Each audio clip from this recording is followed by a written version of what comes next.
The separation of the races will be left intact and will still be in full force and effect in exactly the same manner and form as we know it today. The dawn of the 20th century marked a period of unprecedented unrest and fear for African Americans in many parts of the nation. In the South, African Americans were living the harshest realities of Jim Crow segregation. Resistance to discrimination and racial segregation received national attention as newspapers, especially the black press, radio, and eventually television, documented the struggle to end racial inequality. Education would soon become a defining issue of the resistance, and the courtroom would become center stage. Integration is inevitable. However, the South isn't ready for that step, and I feel that that time should be decided by the South. The civil rights movement in Alabama introduced us to great Americans like Dr. Martin Luther King Jr., the Reverend Fred Shuttlesworth, and John Lewis, who would go on to become an icon of the U.S. Congress. While they were among the giants of the movement, there were many others whose work is not as well known, but whose stories of courage and sacrifice are no less important. One of them was Birmingham civil rights attorney Arthur Davis Shores. This is his story.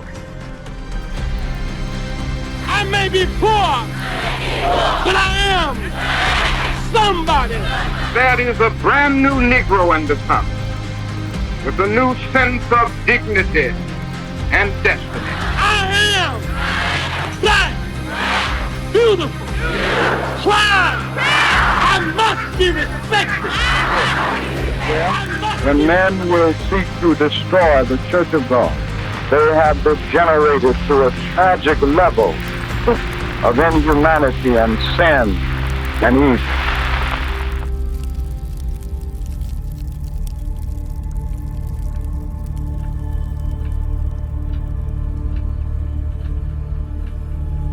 By the 1940s, black families in Birmingham were trying to buy homes in some white neighborhoods. The local Ku Klux Klan began a terror campaign against black families who tried to move to the west side of Center Street, sometimes firing gunshots, setting front doors on fire, and even planting bombs. In fact, from the late 1940s to the 60s, more than 40 such bombings took place in Birmingham, and none were ever solved.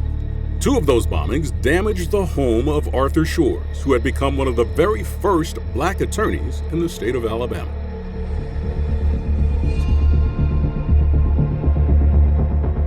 Well, my father was raised by an aunt and uncle.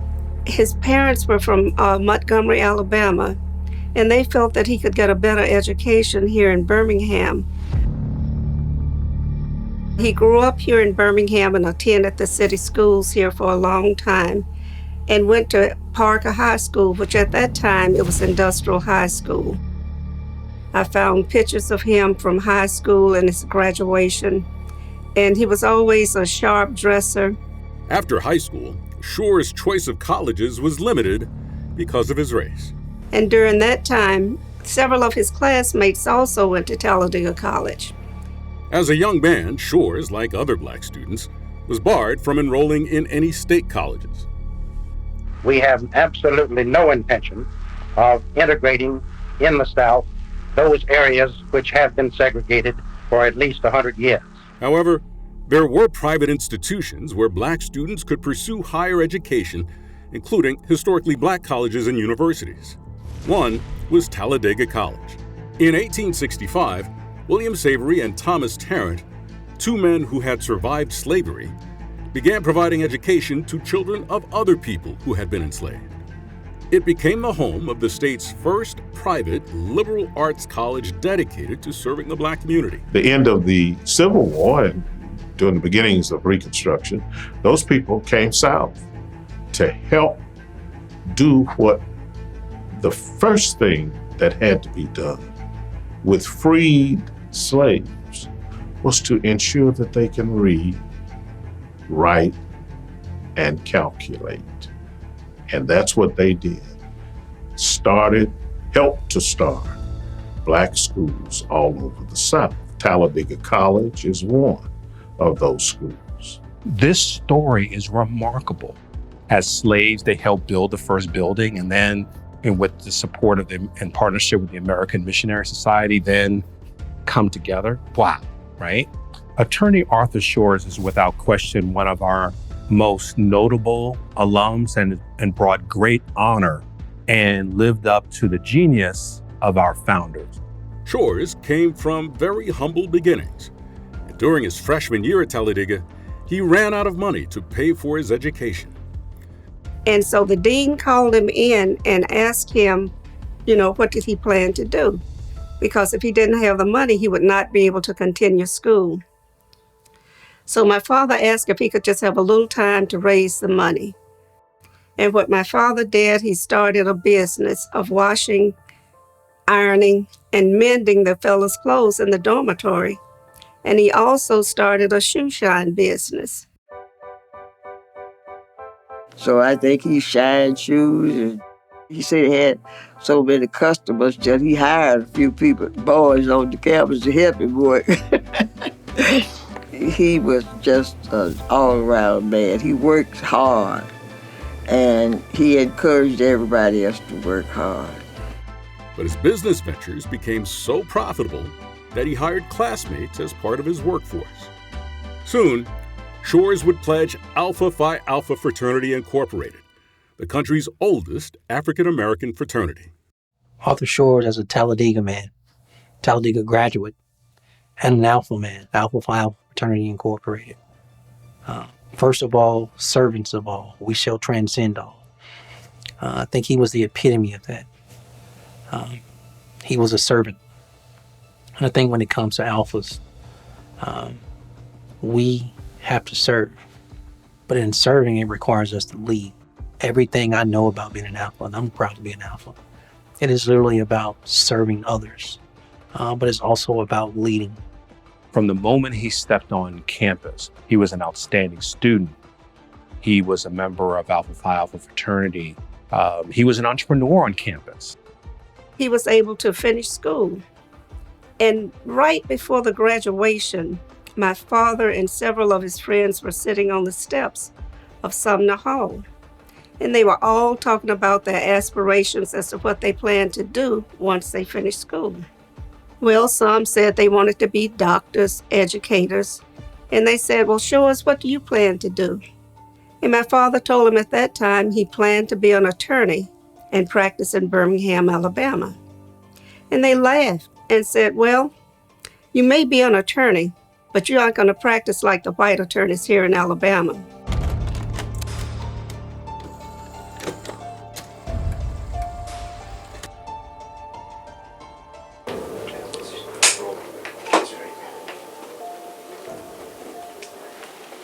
Why don't you tell us, Mr. Shores, how you started out to become a lawyer?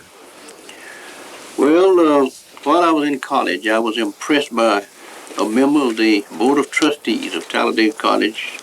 This man was not only a graduate of Talladega, George Gordon Crawford, but became an outstanding lawyer in New Haven. He represented the New Haven Railroad.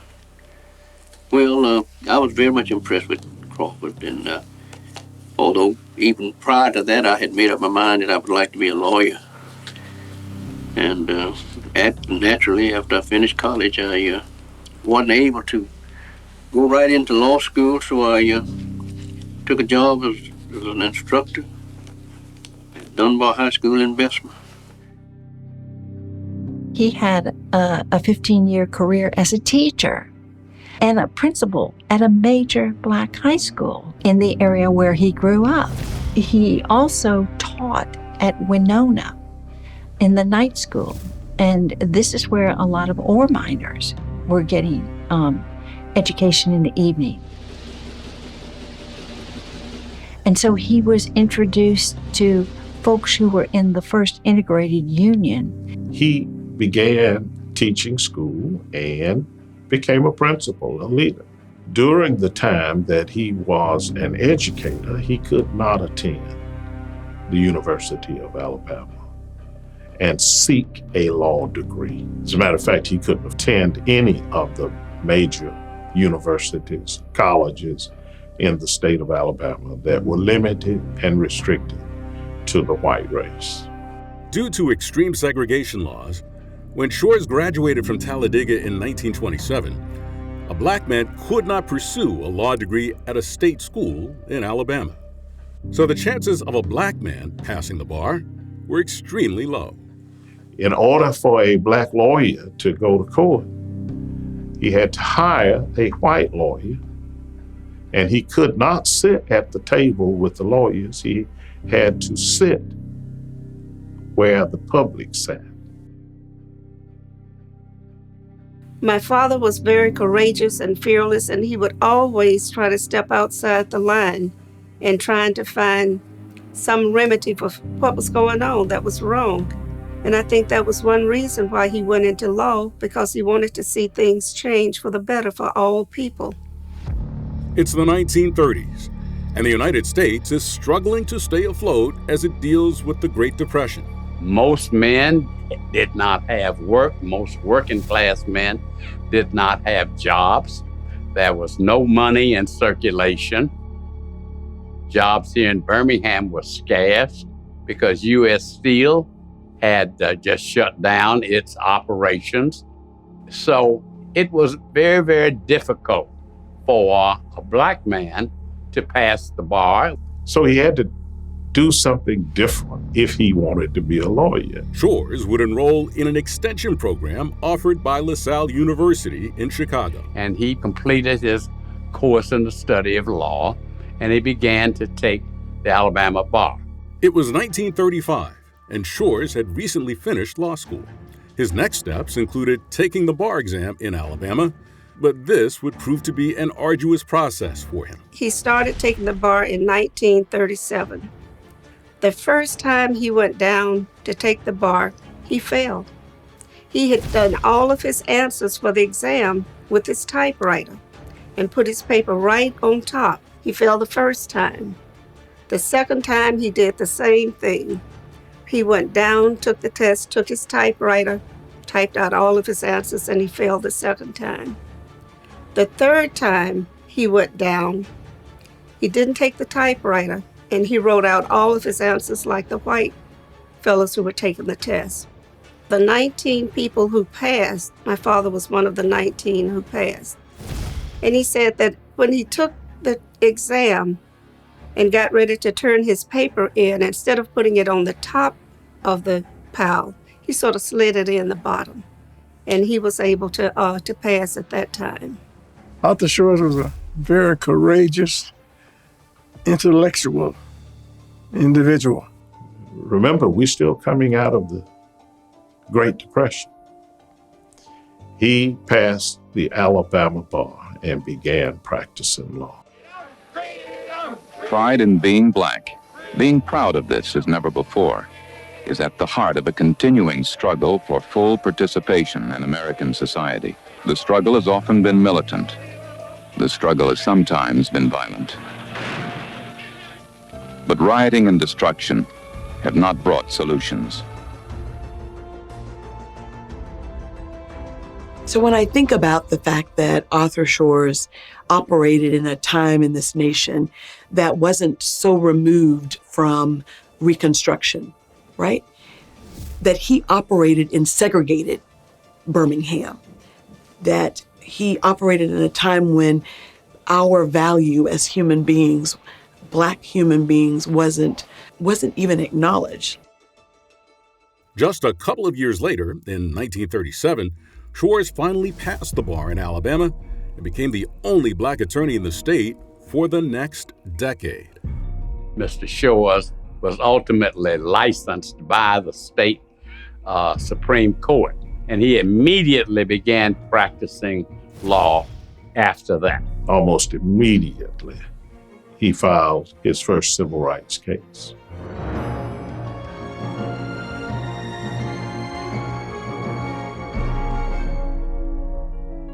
Yes, there was a time when I first began practicing law. The first 2 or 3 years, I became associated with the National Association for the Advancement of Colored People.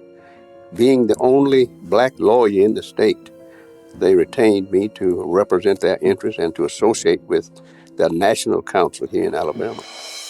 On the desegregation side, at the 1956 convention of the National Association for the Advancement of Colored People, a policy on desegregation suits was adopted. The NAACP was formed in 1909 to advance justice for African Americans, using the legal system as its primary vehicle for change. It was a noteworthy organization led by highly competent attorneys.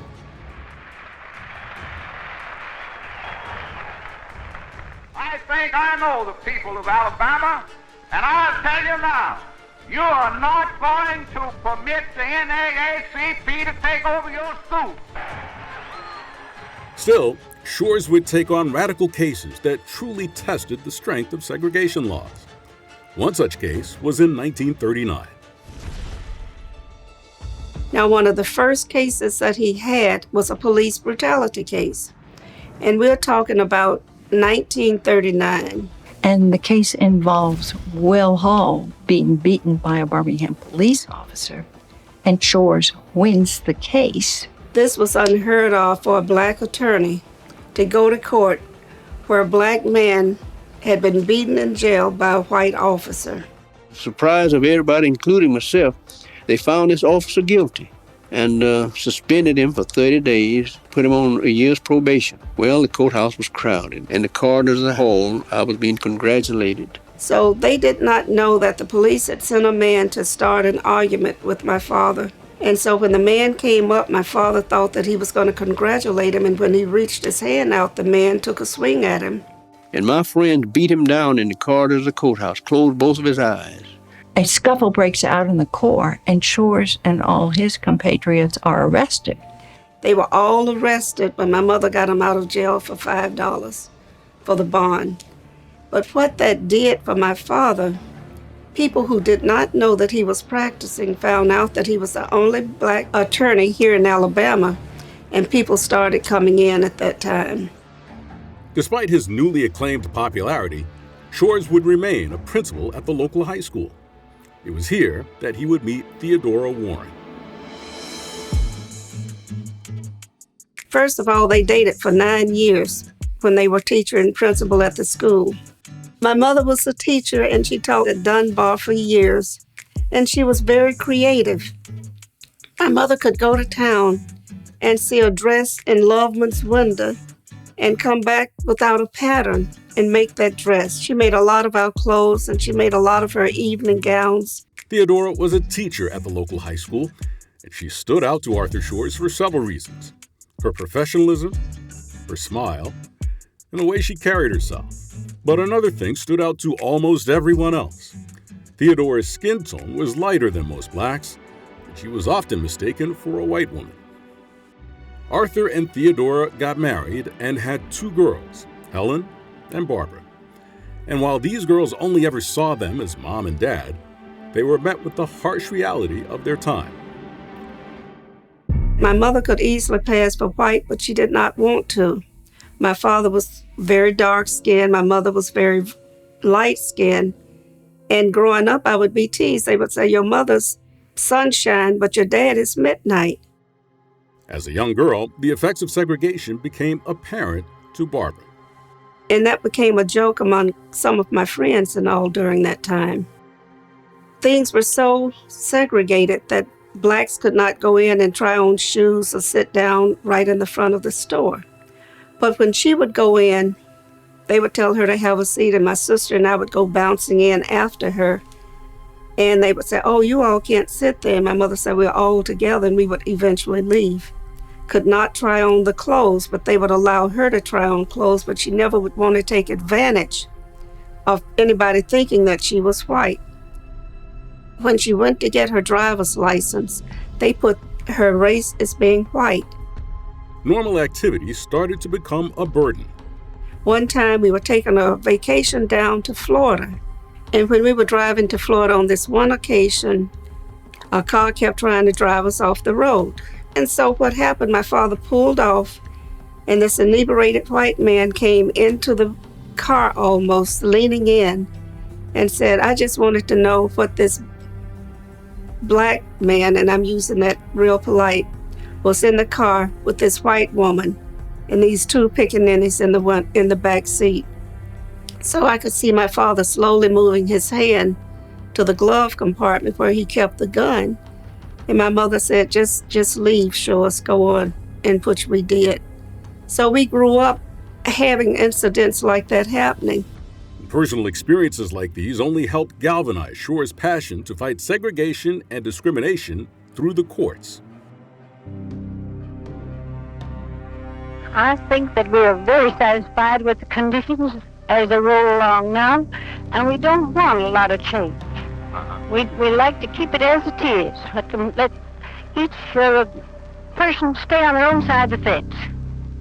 You wouldn't be for desegregation at all then, would you? No, I think segregation is the proper thing. What about this business that a lot of people say about being created equal? What's your feelings about that? I don't think they are. I don't think words can really and adequately describe what the courage of Arthur Shores and so many of the civil rights lawyers had during that time to face the opposition that was built up over decades and centuries, not just over a few years, but decades and centuries. That's a lot. That takes a lot. Another very important case here in Jefferson County was, at that time in the city and in the county, there was disparity between the salaries of black instructors and white instructors. Shores had seen firsthand the inequality and lack of fairness in the school system. He would tackle a systemic problem with great precision and endurance. Ruby Jackson Gaines was a teacher in the Jefferson County school system. And during that period of time, those that taught school, such as my father, were paid on a discriminatory basis. The Birmingham Board of Education, the Jefferson County Board of Education, and all the boards of education had two tiers of pay for their teachers, one for blacks and one for whites. The whites made more money than the blacks. So we filed an action against the Jefferson County Board of Education. Well, Judge Murphy came down to the court on crutches. He'd been ill and said that's his case and he wanted to decide it. So he decided that case in our favor, required the county to equalize salaries of blacks and whites with the same type of jobs. A change in legislature like this in Birmingham was unheard of. But even so, resistance to this change was steady and subtle. The decree was entered, but we found a little later on we had some accountants to check the board's records and found out that they still had not equalized the salaries. So we brought another contempt action against the Board of Education.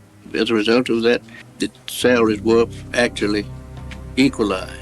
First of all, it took a very brave and courageous person willing to bring a lawsuit.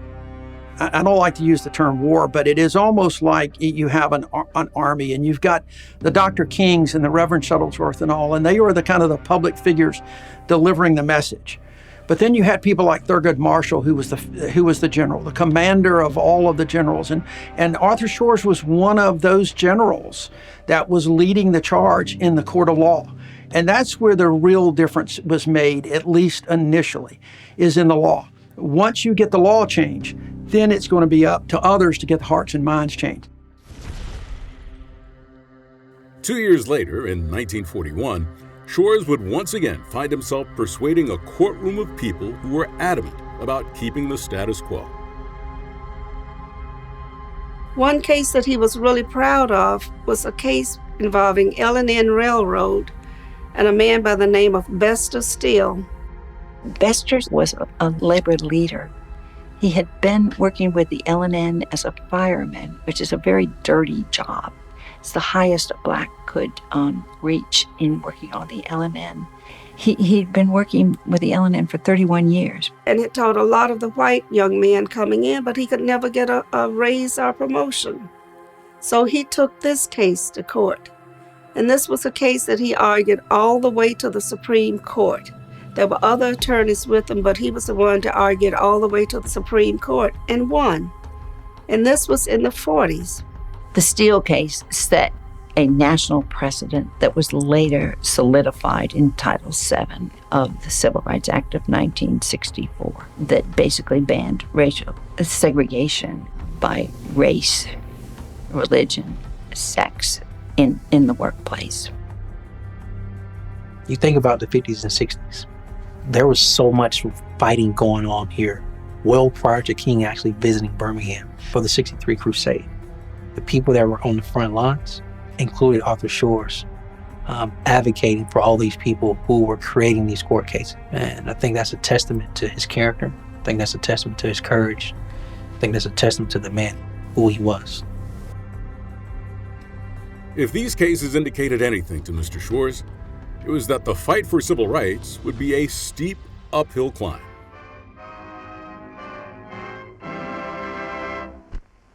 Hammers are ringing, saws are singing, new plastering, plumbing, cement work, wiring, heating, bricklaying, and painting. New work going on all over the country as the remodeling program sponsored by Uncle Sam hits its... FDR started the Federal Home Administration with many committees formed within that structure. The Federal Housing Administration were charged against this first stage of the development. It would mean an expenditure of only $2.32 of government funds to have provided each of these family heads with a paying job and renewed self-respect. They had the power to develop policies for developing communities, financing, and development of homes. However, the committees established rules that did several things that hampered black people. One, a black developer could not secure a loan from the FHA to develop a community. Two, a black purchaser of the house could not secure an FHA-insured loan at that time. Three, communities were redlined all over America, in every major and even mid-sized city where blacks lived. The red line was a line that divided the communities, black on one side, white on the other side. But the FHA took things even further. There was a policy that stated that if the majority of people living within a block were either black or white, then the neighborhood had to remain that way. This is a way of maintaining segregation. And this segregation only empowered those who strongly rejected any notion of integration. And black people who built or purchased a home too close to a white neighborhood typically found their homes bombed. A black man bought a piece of property that was zoned for white and had a house built on it. And when the house was completed, he applied for a certificate of occupancy, and the city refused. Arthur Shores filed a lawsuit in federal court, and the federal district judge declared the Birmingham segregation ordinance, housing segregation ordinance, to be unconstitutional. And the night after this certificate of occupancy was issued, that house was completely destroyed by dynamite. And this attack would not be the only one. Any home that the KKK deemed too close to white neighborhoods or had a black owner upsetting the laws of the day found themselves in a similar predicament.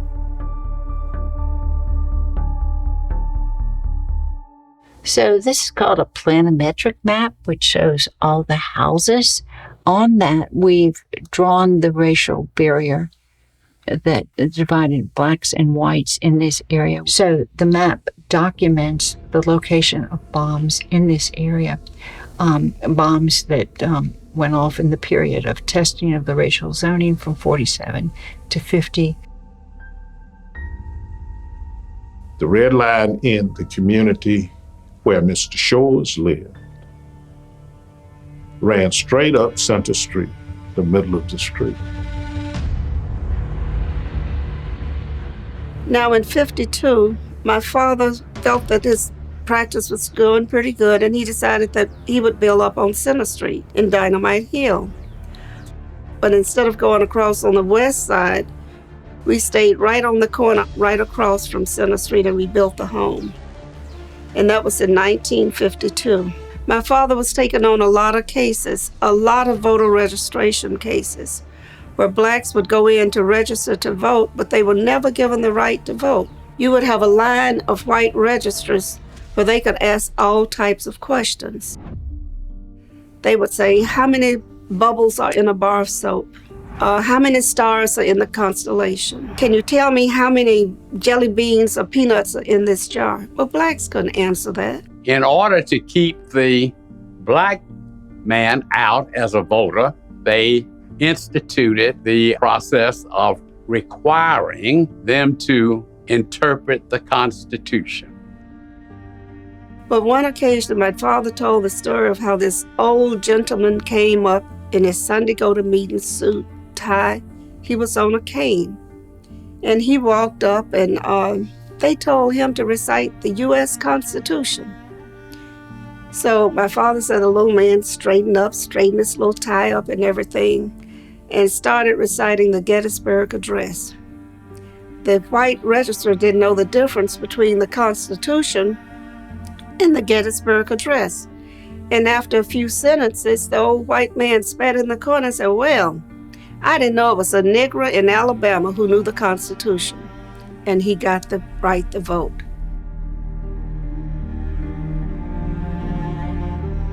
And that went on for a number of years. When I went down to register to vote in 1958, I was a rising third-year law student at law school at the State University of New York. The question was asked me to explain the 14th Amendment. Well, that was a very interesting question because I had just completed a year's study of constitutional law. All of that was explained by me to the people that asked me the question, and they didn't have the slightest concept of what I was talking about. The registrar who was asking me that question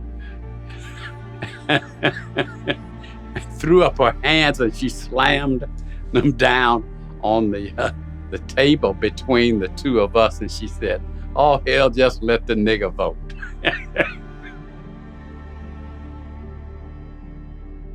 You know, when we talk about our greatest ideals, our greatest moments of country, it's not in our divisions, it's us being together, right? That making sure that everyone has an opportunity to fully participate. We know what it means when people feel empowered to participate, right? That we know that just systems means that everyone is welcome. Everyone gets the same square deal, right? That if there are inequities that we address, those issues, there's a moral component to that, right? There's a moral component that says, we're not going to let you be treated less than. It was this very sentiment that factored into the cases that Shores took.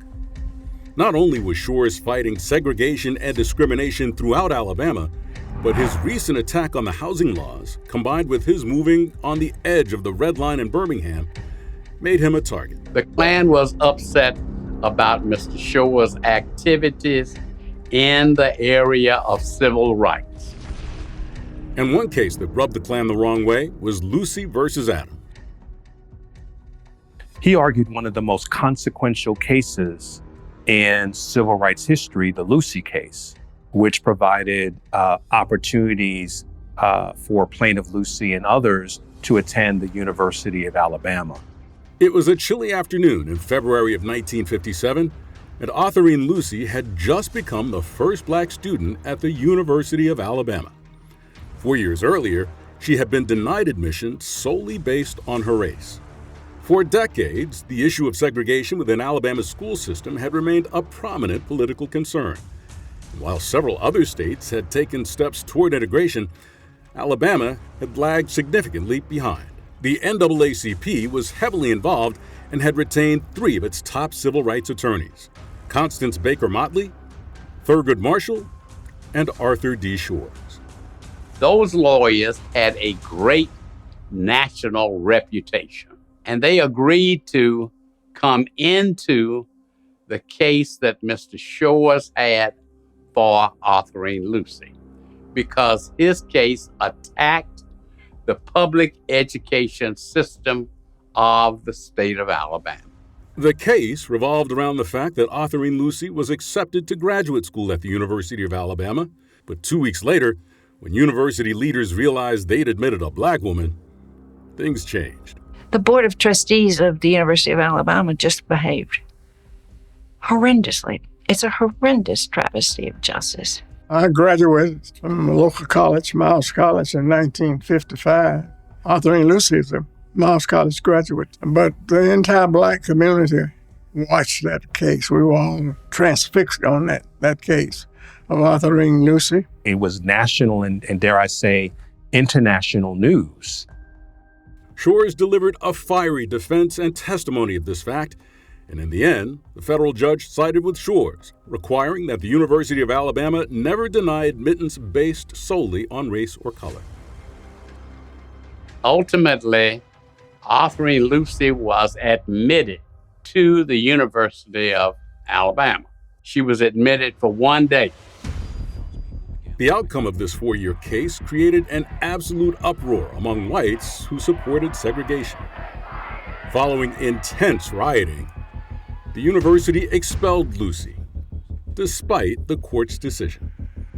These rioters created so much violence that the university expelled the Negro girl. It would take almost a full decade before the University of Alabama finally became integrated. And even then, George Wallace, the state's governor, would make his famous stand for segregation, forcing the hand of President John F. Kennedy, who sent in the National Guard. We have a right to expect that the Negro community will be responsible, will uphold the law, but they have a right to expect that the law will be fair.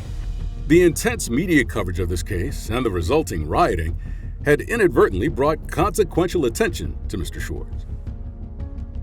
In the late 40s, as the Birmingham's racial segregation ordinance was tested, the Klan responded with cross burnings, fires, and bombings of residences.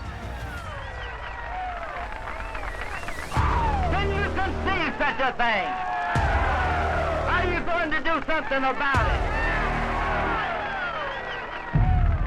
Shore's success in fighting Jim Crow laws had upset the Klan, and he'd become a real threat to their agenda. That drew the attention of one man in particular who was equally invested in seeing justice come to his people, Dr. Martin Luther King Jr. Whereas a majority of the Negro citizens of Alabama have refrained from riding city buses since December 5th, and because of the unconstitutional seating arrangement, be it therefore resolved that we, the Negro citizens of Montgomery, Alabama, do now and will continue to carry on our mass protest. It has been moved and seconded that the resolution as read will be received and adopted. Are you ready for the question? All in favor, let it be known by standing on your feet.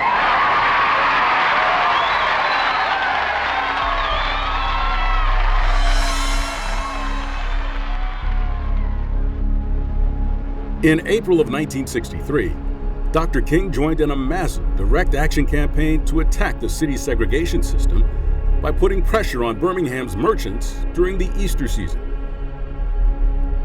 It was a campaign that culminated in widely publicized confrontations between young black students and white civic authorities led by City Commissioner Bull Connor.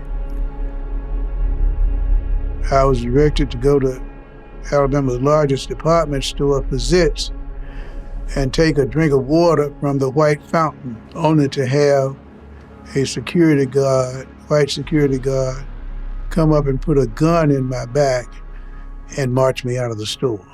It was God's blessing that of the 15 or so times that I demonstrated, I was never arrested. The attacks drew the world's attention to racial segregation in the South, and it landed Dr. King in solitary confinement in the Birmingham jail for 8 long days. It would be Arthur D. Shores who assisted Dr. King during this time. What made things worse for Bull Connor and the KKK was that the violent response from the authorities only garnered sympathy for the African American community. You had these images captured on film and television, live television in some instances, in which these kids, these teenagers, these young adults were getting hit with fire hoses and dogs. They just played right into Bull Connor. And Bull Connor just had no clue. He thought he was being the tough guy, but what he was doing was showing the world the absolute travesties, the inhumanity of Jim Crow with the fire hoses and with the dogs. So later that year, the KKK moved forward with a devious plan. By that time, he had attracted other lawyers. They did not face anywhere near the imminent threats that Arthur Shores did. If you became a symbol of the civil rights movement in Birmingham in 1963, you also became a target. My mother and I had decided to go to the movies, the Carver Theater. Halfway through the movie, a neighbor came and touched us on the shoulder and said something had happened at the house and we needed to come home.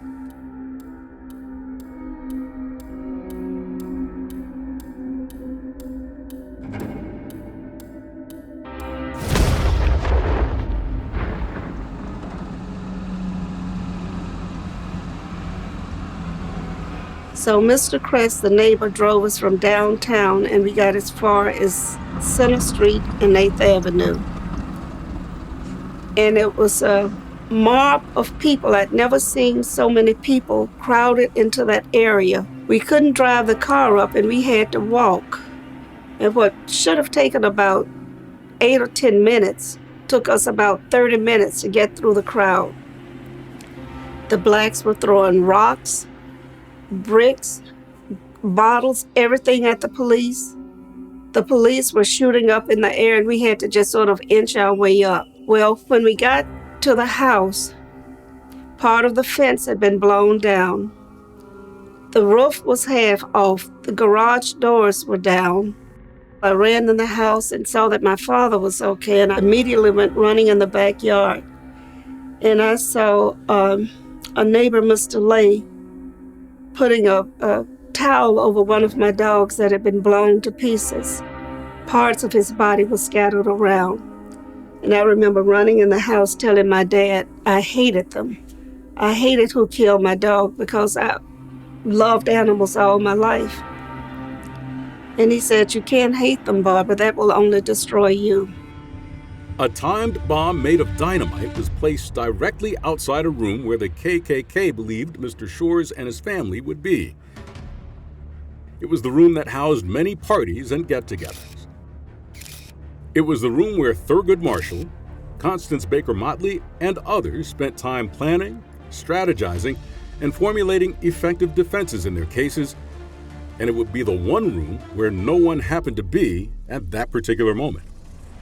They said had anybody been in the den, that the pressure from the bomb would have killed them. And if that had not killed them, we used to have one solid picture window, that the glass went through the walls. It would have been like a machine gun going through the body.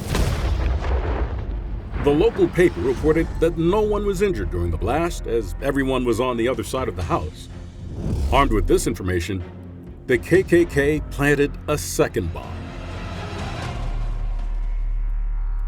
I was a junior at Talladega College.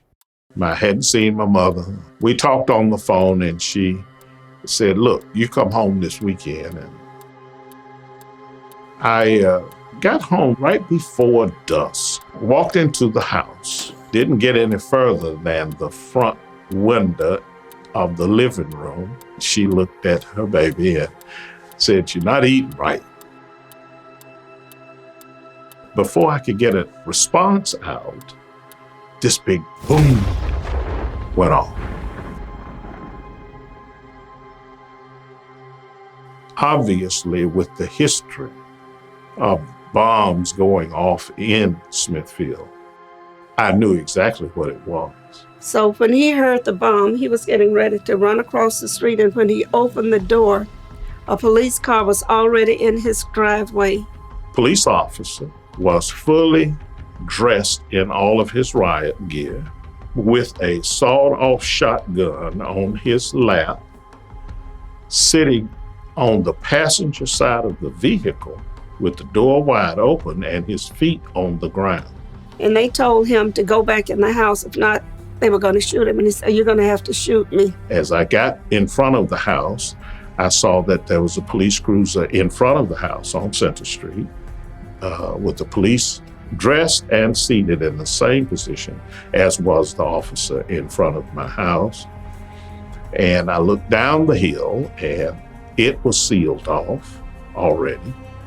And I looked up the hill and both of them were sealed off. My father was in the living room reading the Wall Street Journal, and my mother was recuperating from a surgery and in bed. When the bomb went off, the house was filled with dynamite smoke. The smoke was so intense, it was like somebody took a needle and shot it up my nose to my eyes. But I knew what my father had said: if anything happened, hit the floor and crawl to safety. So I crawled from the kitchen into the living room, and he had been sitting in the chair, and he was on his way to get up, and it had blown him back in the chair. But I saw that he was okay. So I went to see if my mother was okay, and she had been knocked unconscious. And in the midst of all of this absolute violence, he's not angry. He's not cussing and fussing and pointing his finger at anybody. He's concerned about his wife. This was the second bombing that took place at our house. It was planted at the north side of the house at the time. And they had armed guards who had already patrolled and set off a perimeter of police cars before the bomb even went off.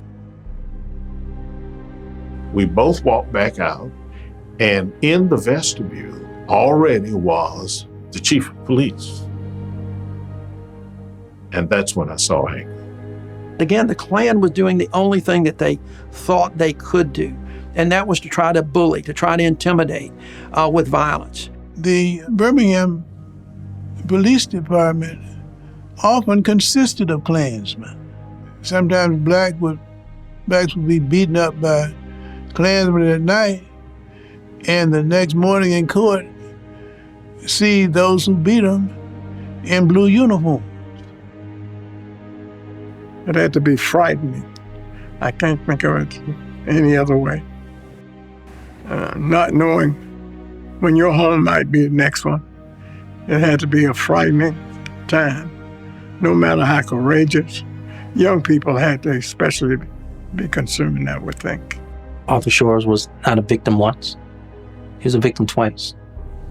And he lived to tell his story both times. 99% of lawyers don't have to worry about their lives being threatened when they engage in their work, right? It's pretty routine, mundane, and the like. However, Arthur Shores absolutely had to think about his life. That second bombing of his home had an impact on Shores' life, but just 2 weeks later, everyone's focus shifted to a brazen act that was even more despicable, painful, and ultimately revealing of the hatred in the hearts of the KKK. With the bombing of 16th Street Church, I knew 3 of the girls that were killed. Mrs. Wesley, who lost Cynthia, had just come down to comfort my mother when our house was bombed. And then my mother went up to comfort her with Cynthia, who was killed in the bombings. This was perhaps the worst year of my life. The 16th Street Baptist Church was bombed, and I lost children whose families were very, very close to my families. And you could probably call them extended family. That was so difficult, I wouldn't even talk about it for years. I think the 16th Street Baptist Church bombing was the bomb that was placed where the Klan and others had said, we've had enough. We have had enough trying to warn people about this. We need to do something more destructive and something more lethal. And that's why they placed that bomb to go off in the middle of Sunday school and church. And sadly, 4 children bore the brunt of the bomb that were in the ladies' lounge that morning. That was terrorism. Let's call it what it is. He faced it head on. He never wavered. 1 step forward, 2 steps back. Would there ever be any real forward movement for Black people in the South? It would seem that with every major case, Mr. Shores found himself facing the immense effects of the very reason he'd been fighting in the first place. But the tragedy did help bring about legislative change. 1 year later, President Lyndon B. Johnson signed into law the Civil Rights Act of 1964. It's the nation's benchmark civil rights legislation, and it continues to resonate in America. Passage of the act ended the application of Jim Crow laws.